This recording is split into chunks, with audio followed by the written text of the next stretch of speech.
Guys, तो हम retirement chapter कर रहे थे और रिटायरमेंट चैप्टर का हमने एक प्रैक्टिकल क्वेश्चन कर लिया था।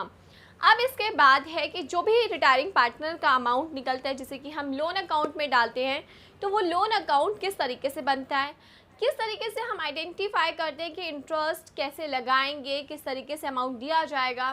तो आज की इस वीडियो में हम इंटरेस्ट को निकालना सीखेंगे और किस तरीके से निकालते हैं, कैसे हम क्वेश्चन के कंसेप्ट को समझेंगे, वो इस वीडियो में अब हम सीखते हैं।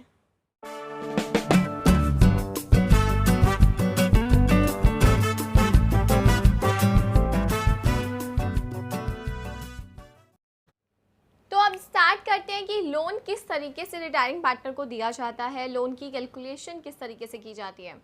देखिए, लोन पे हमें लोन का अमाउंट तो वही होता है जो कैपिटल अकाउंट का अमाउंट आता है, राइट। लेकिन बात वहाँ आ जाती है कि लोन पे इंटरेस्ट कैसे कैलकुलेट करें, क्या ईएमआई में इंटरेस्ट ऑलरेडी इंक्लूडेड है या हमें करना है। तो देखो, क्वेश्चन को आपको किस तरीके से अंडरस्टैंड करना है, आपको इंटरेस्ट अलोंग लिखा होगा यानी कि इंस्टॉलमेंट के साथ, या इंक्लूडिंग इन इंस्टॉलमेंट यानी कि इंटरेस्ट ऑलरेडी इंस्टॉलमेंट में इंक्लूड है। ये चीज़ आपको क्वेश्चन में पहचाननी पड़ेगी। मैंने सेम क्वेश्चन दोनों तरीके से कराना है आपको, और दोनों तरीके से मैंने लिखा है कि ABC पार्टनर से उनमें से B रिटायर हो रहा है एंड इस capital showed credit balance of ₹1,50,000 यानी कि उसका कैपिटल अकाउंट कितना शो कर रहा है 1,50,000, जो कि अब हमें लोन में देना है। देखिए, मैंने पूरा क्वेश्चन नहीं लिखा, मैंने बेसिकली लोन का पार्ट लिखा है जो कि मुझे आपको समझाना है। अब A and B agree to pay 2 equal installment along with 10% per annum interest. A और B क्या करेंगे, उसको 2 इक्वल एनुअल इंस्टॉलमेंट दे रहे हैं अलॉन्ग विथ इंटरेस्ट। तो लोन अकाउंट का फॉर्मेट सिंपल लेजर रहता है, date particulars amount, date particulars amount. एक साइड हमारी डेबिट है, एक साइड क्रेडिट है। जब भी हम उसके लोन में अमाउंट ट्रांसफ़र करते हैं तो कंपनी के लिए लायबिलिटी की बात है, तो हम 1 अप्रैल यानी कि जिस दिन उसके अकाउंट में लोन ट्रांसफ़र कर रहे हैं, किस नाम से, बाय। अगर बी का है तो बी का कैपिटल आ जाएगा, सी का लोन अकाउंट होगा तो सी के कैपिटल, क्योंकि उसके पर्टिकुलर कैपिटल अकाउंट से हम लोन में ये पैसा डाल रहे हैं। अब यहाँ पे मैंने 1,50,000 लिखा है, तो यानी कि हमने उसके लोन अकाउंट में कितने रुपए डाल दिए, 1,50,000 डाल दिए, राइट। अब इसमें बात ये कही जा रही है कि हमें इस पैसे को 2 इक्वल इंस्टॉलमेंट में देना है।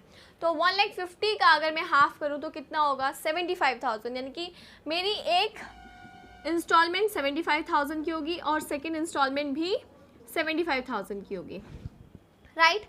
अब उसमें बात करी गई है अलॉन्ग विथ 10% इंटरेस्ट, यानी कि जो भी अमाउंट है उस पर हमें 10% इंटरेस्ट देना है। और 10% इंटरेस्ट किस पर दिया जाता है, ऑन आउटस्टैंडिंग बैलेंस, यानी कि जितना बैलेंस अभी हमारा रहता है। तो इस केस में अब हम इंटरेस्ट किस तरीके से कैलकुलेट करेंगे। देखिए, 1 अप्रैल अगर मैं ये 2016 लूँ, ठीक है, 31 मार्च आएगा 2017, यानी कि 1 साल के बाद हम इस पर इंटरेस्ट लगाएंगे बाय इंटरेस्ट अकाउंट।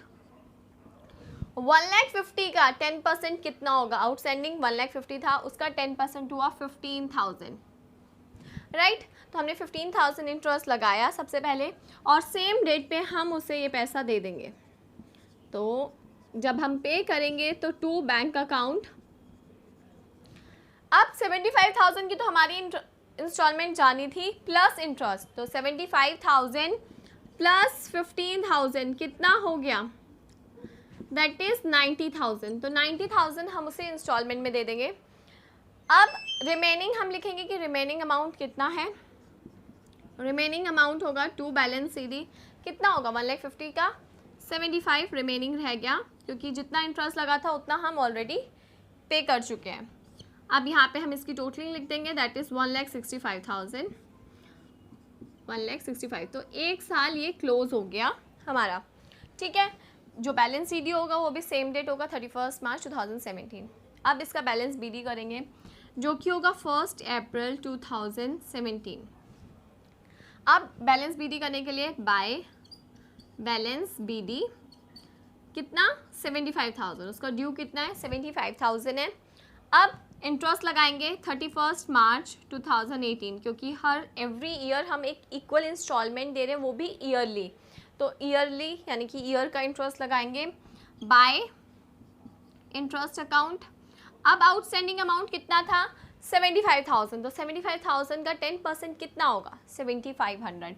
7500 हम इंटरेस्ट लगा देंगे और अब जब पे करने की बारी आएगी 31 मार्च 2018 को जब हम पे करेंगे तो टू बैंक अकाउंट कितना पे करेंगे? जितना, क्योंकि हमने 2 इंस्टॉलमेंट में बात करी थी, टोटल करेंगे इसका 82,500। तो टोटल हमने जितना उसका ड्यू हो रहा था पूरा का पूरा 2 इंस्टॉलमेंट में पे कर दिया अलोंग विद इंटरेस्ट, यानी कि इंटरेस्ट लगाने के साथ साथ। तो इस तरीके से हम एक नॉर्मल लोन अकाउंट बनाते हैं जिसमें इंटरेस्ट इंक्लूडेड नहीं होता, अलोंग विद इंटरेस्ट है। जब भी आप इंटरेस्ट लगाओगे लाइबिलिटी है हमारे लिए, क्रेडिट होगा उसके अकाउंट में, और जब हम पे करते तो डेबिट साइड टू बैंक से पे कर देते हैं एंड रिमेनिंग बैलेंस को टू बैलेंस सीडी लिखते हैं, यानी कि इसके टोटल करके उसमें से ये माइनस करना है, रिमेनिंग आ गया, उसके बाद बैलेंस बीडी करना है। तो ये सिंपल एक लोन अकाउंट था जिसमें हम अलोंग विद इंटरेस्ट पे करते हैं। अब हम करेंगे जिसमें हम इंक्लूडिंग इंटरेस्ट करते हैं, जो कि मैंने केस लिखा है। अब इसको समझते हैं। अब दूसरा केस जो है वो है इंक्लूडिंग का केस, यानी कि इंटरेस्ट जो है वो इंक्लूड रहता है। तो क्या एंट्री पास की जाती है? देखिए, सबसे पहले पोस्टिंग की एंट्री सेम रहेगी, यानी कि 1 अप्रैल, जो कि मैंने 2016 लिया था पहले वाले एग्जाम्पल में भी, इसमें भी वही लेते हैं। जब उसके कैपिटल से अमाउंट ट्रांसफ़र किया जाएगा तो 20 कैपिटल अकाउंट कितना? 1,50,000। ठीक है। अब 1,50,000 को आपको क्वेश्चन को किस तरीके से पहचानना है? देखिए, यहाँ तक तो सेम रहता है।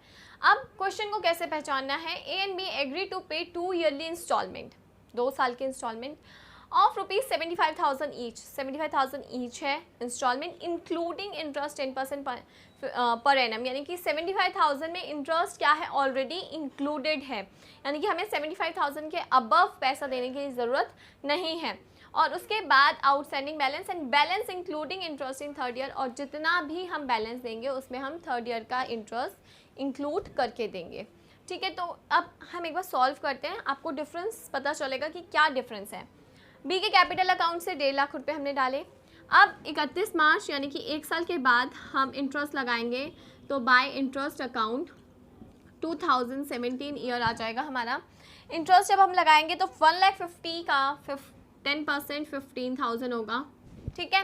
अब पेमेंट करने की जब बात आएगी तो 31 मार्च 2017 टू बैंक अकाउंट हम पे कर रहे हैं 75,000। कितना पे कर रहे हैं?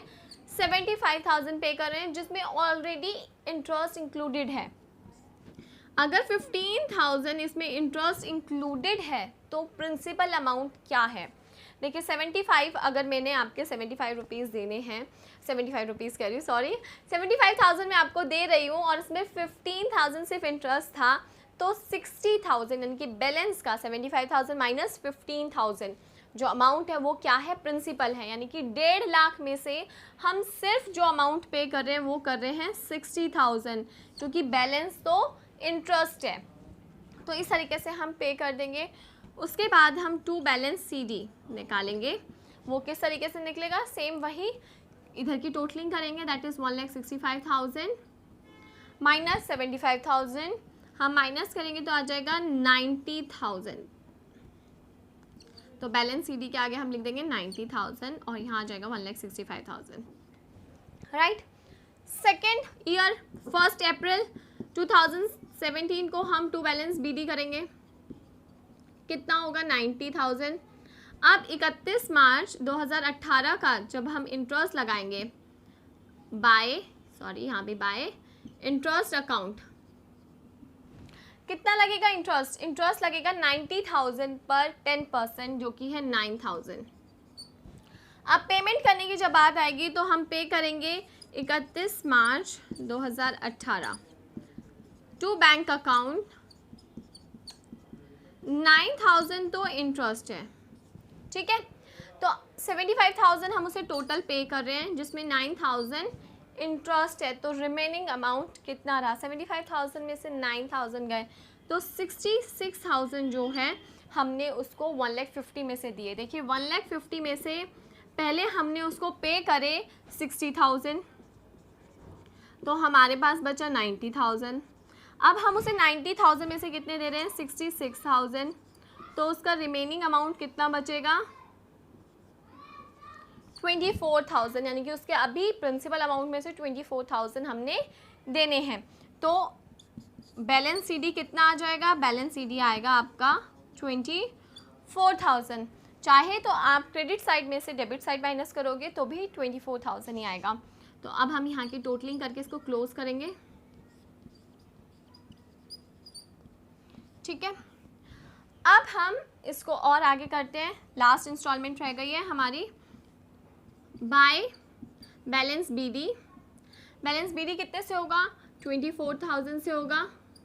और इंटरेस्ट कितना लगेगा हमारा? इंटरेस्ट लगेगा आउटस्टैंडिंग बैलेंस पे इधर। तो 24,000 का 10% कितना होगा? 24,000 का 10% होगा 2,400। तो इंटरेस्ट 2,400 लगाने के बाद अब फाइनली हम उसको पे करेंगे। देखिए यहाँ पे डेट क्या आएगी? यहाँ पे डेट 1 अप्रैल 2018 ही आएगी और इंटरेस्ट की डेट 31 मार्च 2019 आएगी और पेमेंट की डेट भी 31 मार्च 2019 को हम पेमेंट कर देंगे टू बैंक अकाउंट। कितना पे किया जाएगा? 26,400 और ये फाइनल पेमेंट होगी। इसके बाद अकाउंट हमारा क्लोज हो जाएगा। तो इस क्वेश्चन में एक्चुअल में आपको क्या ध्यान रखना है? इस क्वेश्चन में एक्चुअल में ये ध्यान रखना है कि भाई उस इंस्टॉलमेंट में ऑलरेडी इंटरेस्ट इंक्लूडेड है, तो 75,000 जो भी हम पे कर रहे हैं उसमें इंटरेस्ट इंक्लूडेड है, तो प्रिंसिपल अमाउंट एक्चुअल में कम जा रहा है। तो हम 1,50,000 में से उतना अमाउंट रिड्यूस कर देंगे कि भाई 60,000 ही पे हुआ है और बाकी रिमेनिंग, फिर रिमेनिंग पे इंटरेस्ट लगाएंगे। 75,000 जो भी हम अमाउंट दे रहे हैं उसमें ऑलरेडी इंटरेस्ट इंक्लूडेड है। आप चाहे तो प्लस करके इस चीज़ को माइनस करोगे तो भी आपका यही अमाउंट आएगा। तो इस तरीके से हम क्वेश्चन को करते हैं, ठीक है। यानी कि लोन के अमाउंट को इस तरीके से फाइंड आउट किया जाता है। अब ये क्वेश्चन आपको ईयरली बेस पे भी आ सकता है और 6 मंथ्स के बेसिस पे भी आ सकता है कि हम लोग जो इंटरेस्ट पे कर रहे हैं वो हाफ ईयरली बेस पे कर रहे हैं, तो वो भी सेम पैटर्न से किया जाएगा। हाफ ईयरली इंटरेस्ट लगेगा, हाफ ईयरली उसको पे किया जाएगा, तो सेम पैटर्न रहता है। लेकिन जो चीज़ सीखने वाली है वो ये थी कि भाई इंटरेस्ट इंक्लूड होता है नहीं होता, कैसे कैलकुलेट किया जाता है, किस तरफ पे किया जाता है, तो वो चीज़ इसमें हमने सीखी। अगर आपको कोई भी डाउट है तो आप मेरे से ज़रूर शेयर कर सकते हैं कमेंट के थ्रू। और अगर कोई भी चीज़ आपको नहीं समझ आ रही है, चाहे वो हाफ ईयरली में हो, किसी भी केस में हो, तो आप मेरे से कमेंट के थ्रू पूछ सकते हैं। और अगर आपको मेरी ये वीडियो पसंद आई है तो लाइक शेयर एंड कमेंट करें और चैनल को सब्सक्राइब करें।